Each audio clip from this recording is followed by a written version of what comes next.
Welcome back. Constantine Quarantine News. It is Friday afternoon here in Melbourne, Australia, Friday the 20th of March 2020. Many of us are in self-isolation, many of us are in lockdown, many of us are in quarantine.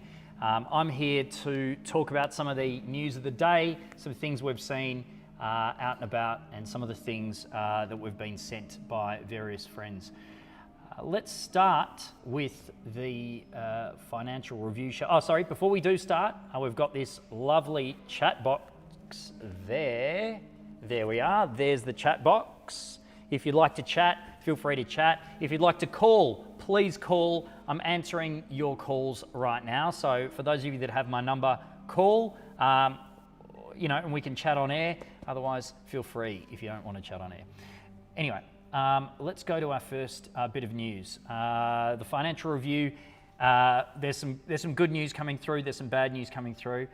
Basically, business recovers its purpose amid the crisis is the headline that the Fin's running at the moment. But most importantly, the biggest news of the day right now is that banks defer small business loan payments for 6 months. This is extraordinary news.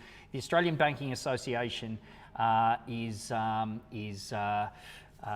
Grant Farrelly, welcome Grant, thanks for your chat, here we go. The Australian Banking Association has taken the lead and encouraged all banks who have been armed with the $100 billion of loans as enabled by the federal government to defer small business loan repayments for up to 6 months, freeing up $8 billion to support borrowers through the coronavirus crisis. Banks are also open to considering cases of mortgage hardship if they appear. Now, yesterday I mentioned that we were talking about how this might work. One of the arguments that I made was that if it is about, and by the way, it is knockoff drinks, Friday afternoon. I'm drinking a Tablique Old Vines Cab Shiraz, a 10-year-old Tablique Old Vines Cab Shiraz. And I think in this context, we'd probably say, if it's too bleak, drink Tablique. As you can tell, they're not a client and I'm not a copywriter. Let's go back to it. Cheers. The financial review is saying that obviously by enabling these loan holidays, as you might call them, or lending holidays, it will reduce pressure on small businesses. The big criticism that I have in that is that although that's fantastic, many small businesses don't have loans. Small business lending is generally done through the director's mortgage or through credit cards. And what we understand is approximately 40%, from what we understand, 40 to 41% of small businesses actually borrow money via the director's mortgages or credit cards because they don't have the ability to lend from or borrow from a bank, and banks just don't want to lend to them. What's interesting about this, and this is the most interesting thing, is that we now see that NAB and Westpac have extended their loan holidays to homeowners. This is extraordinarily great news for Australia. So what it's saying is that NAB and Westpac will waive mortgage or provide holidays, and again, I don't know the exact details, but will provide lending mortgage repayment pauses to people who have suffered any type of hardship or loss of income as a result of COVID. Extraordinarily great initiative from the banks as enabled by the government. This is great leadership from the banks. This is great leadership from the government. And this not only helps people as mortgagees, but it helps people as small businesses. Again, I can't tell you how important it is in terms of looking at the way in which small businesses are funded, that small businesses are funded, at least 40% are funded via the director's mortgage. So the idea that the mortgage is being redrawn and pumped into their business, now we're faced with a situation where it may provide a lifeline to many businesses that are suffering. So there is some really good news coming through there, and that's really promising to everyone. The Fin's also running with this news about the federal government's injection to wholesale funding markets aiding fintech. And this is equally extremely important. Basically, the idea that there are a lot of really amazing, innovative startups out there, of which I'm obviously very passionate and public about. The idea that they will be supported through this is really great news, because not only are they a huge source of jobs and everything else, they're a huge source of innovation. And without these large number of small fintechs, startups and everything else providing innovation, we are in for let's call it a less than a V-shaped recovery. The Australian, again, running with this idea of banks offering $8 billion to small businesses as a lifeline, extraordinarily good news. And Anna Bligh, the head of the Australian Banking Association, they are a client, FYI, just for the sake of full transparency. Anna has said that banks will make sure this deferral is available to any small business in critical need because of COVID-19. Australia's banks have supported the country through difficult times in the past and continue to do so. This is the key. Why do people complain about, why do banks make so much money?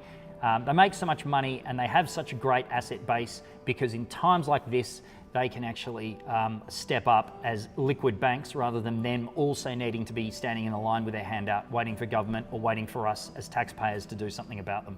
So some great news coming out of Australia there.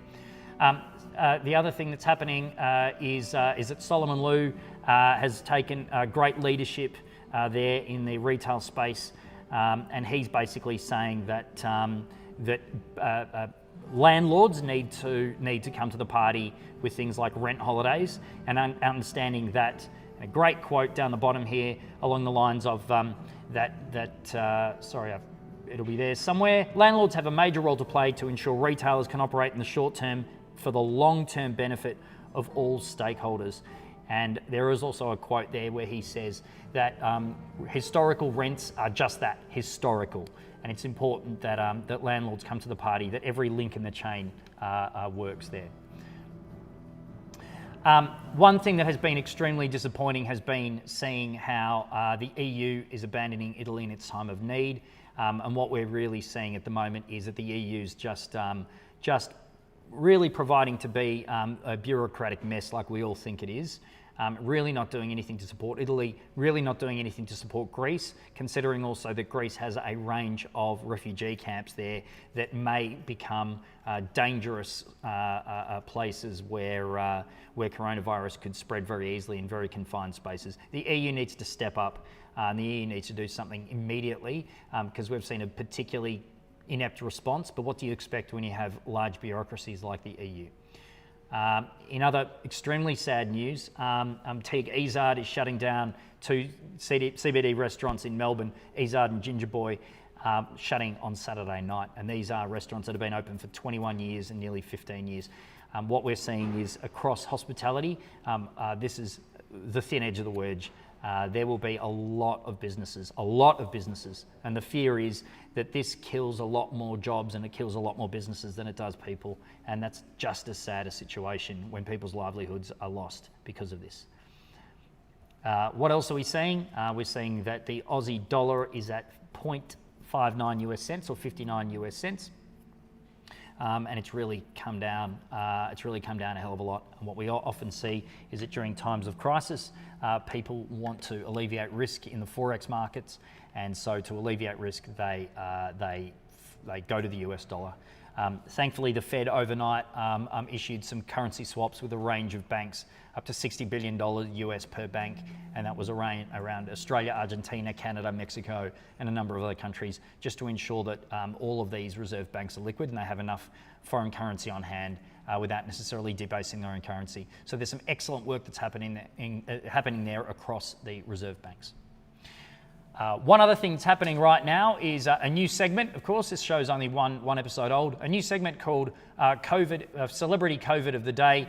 And Celebrity COVID of the Day is Prince Albert of Monaco. He has got COVID-19. All the best wishes to you, Prince Albert. It's reported in the Daily Mail. And just as Prince Albert copied the coronavirus from someone else, so the Daily Mail most likely copied this news story from another news outlet. So excellent plagiarism there, as per usual, by the Daily Mail. Some other great news and some other interesting sites we've seen. This one we're seeing Resident Advisor have just notified us that iOS versions of the Mini Moog Model D and the Korg Chaosilator can be now downloaded free of charge, which is absolutely outstanding. So if you've got an iPad and you want to make music, they have made those apps free of charge. So cheers to the people at Moog and Korg for making their synthesizers free. And if you've got kids, nothing better than putting them in front of the Moog or the Korg and getting them to smash away with headphones on, obviously, parents. Something else that we've seen that's really, really, really cool, as you can see up here, ASOS's, here we're going to zoom in. We wanted to reach out again to couples who have had to cancel their weddings, honeymoons and celebrations during this period. If you know a couple who are in need of a little pickup, let us know in the comments below and they might just receive a little treat. Sadly, we know of 2 people who have had to cancel weddings in the next couple of weeks or postpone them. Big difference. But ASOS really reaching out and doing some things. And what we're really seeing is, and we saw yesterday with Mecca and today with ASOS, we're seeing some really cool initiatives that are happening from a range of businesses. Another really nice thing that we've seen is a website called howmuchtoiletpaper.com. Howmuchtoiletpaper.com. How much toilet paper, what you basically do is say how many rolls you have and how many toilet visits per day. So I might say at home, I think we've got about 8 rolls at the moment, maybe fewer than that. And we've probably got, between the 4 of us, we've probably got about 10 toilet visits. So let's go there. We've still got 14 days of toilet paper, which will last 100% of our quarantine. Excellent website, howmuchtoiletpaper.com. As you can see, people are getting really creative and really good with this sort of stuff. So that's basically about it for today. I won't keep you any longer. You're there with your families and friends. Knock off drinks on Friday night. Enjoy, everyone. And I will leave you with one last great thought of the day from my friend Sam Lally. Sam said that basically that under current guidelines, no one should cough within 2 meters of you. And if they do, then it should be recognised as a near cough. And what's really important is that if someone coughs within 2 meters of them, 2 meters of you, that you tell them to far cough. Okay, thanks guys, all the best, and stay safe, wash your hands, and stay out of trouble.